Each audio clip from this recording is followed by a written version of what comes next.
Hey everyone, my name is Wedge, and while yesterday's terrible weather held us back from making videos, we refused to let that happen 2 days in a row. We're back with our Best of the Rest series, and we're talking about the rest of the green cards in Oath of the Gatewatch not spoiled individually.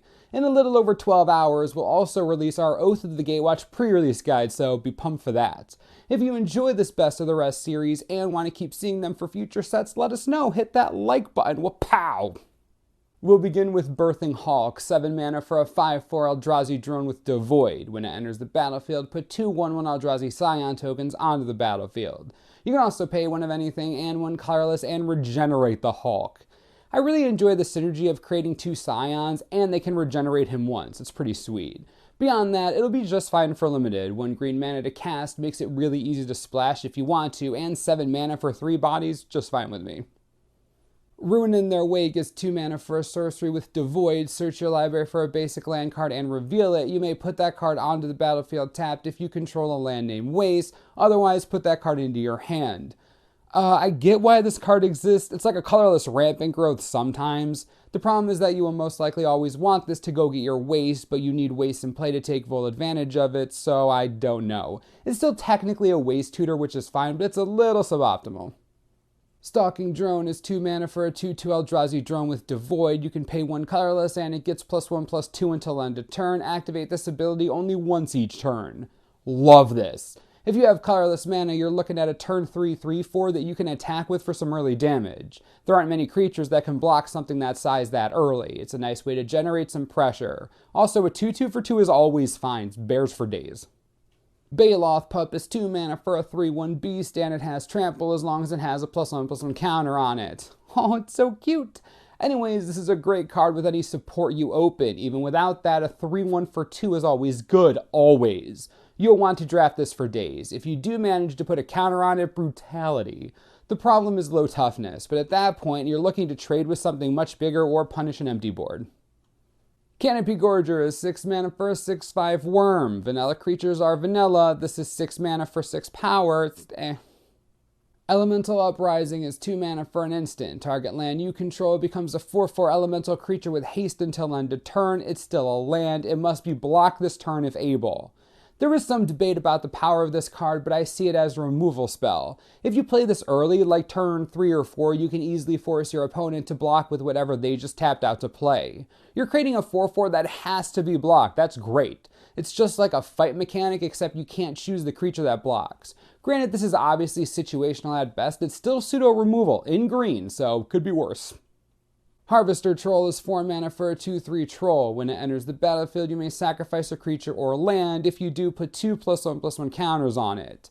Sacrificing an Eldrazi Scion to make this 4 mana creature a 4/5? Yeah, sign me up for that. Even if you drop it mid to late game, if you have extra lands, you can sack one of those too. 4 mana 4/5s and limited are playable, even if you have to sacrifice something small. Lead by Example is 2 mana for an instant, support 2. Alright. This is a combat trick and a support card I can get behind. Lead by Example is leading support by example, easily one of the best support cards in the set. This is going to ambush combat so often it's hilarious. Definitely a part of any green limited deck. Love the card. Definitely prefer this to shoulder. It's nice. Loam Larva is 2 mana for a 1/3 insect. When it enters the battlefield, you may search your library for a basic land card, reveal it, and then shuffle your library and put that card on top of it. This is another nice way to find your waste if you need colorless mana. Otherwise, it's still nice fixing on a wall. 2 mana for a 1/3 isn't the most exciting thing ever, but if you're using it for ramp and deck thinning, yeah, Loam Larva is a great card for most limited decks. You should play it. Natural State is 1 green mana for an instant. Destroy target artifact or enchantment with converted mana cost 3 or less. There has been a lot of talk about this card in Modern. I want to like it, especially because it destroys basically everything in Lantern Control and Spellskite.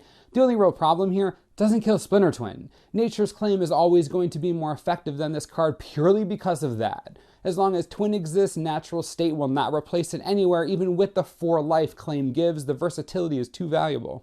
Netcaster Spider is back and it's great, and you need to play it in limited because it's great. We're talking one of the best and cheapest flying hosers in the game. You will play this card, you will just play it. And this is Judgement is 5 mana for a sorcery with support 2. Choose up to 1 target creature an opponent controls. Each creature you control with a +1/+1 counter on it deals damage equal to its power to that creature. Wow, boom removal in green. This is Judgement is near first pickable. It does require you to have creatures to put counters on, but we're still talking about seriously reliable removal in green. This is a great pickup for most limited decks. It's a good card.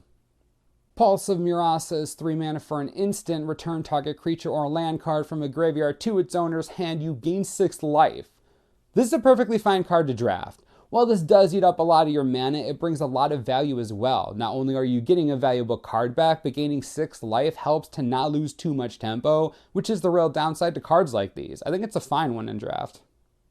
Saddleback Lagak is 4 mana for a 3/1 lizard. When it enters the battlefield, support 2. There isn't much to say about this card, it's okay. Support 2 is nice if you have other creatures, but if you don't, biggest whiff ever. Again, the card's alright, not jumping for joy, but I'll play this if I have nothing else to play. Seed Guardian is 2 of anything and 2 green for a 3/4 elemental with reach. When it dies, put an XX elemental creature token onto the battlefield, where X is the number of creature cards in your graveyard.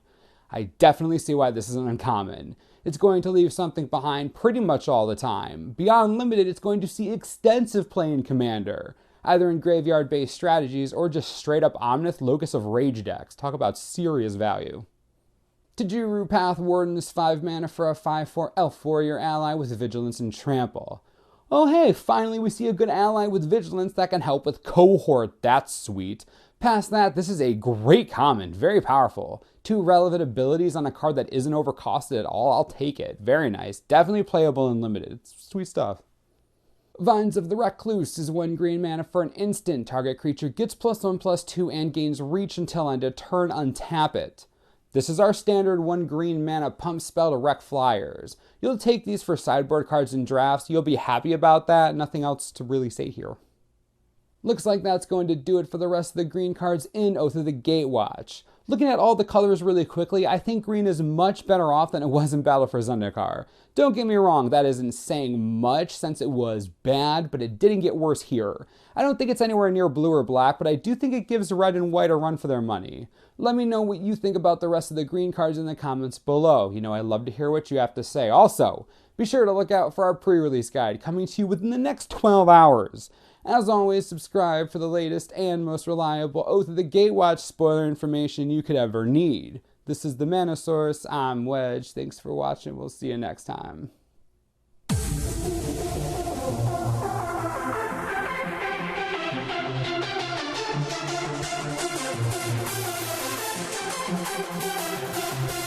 Wow.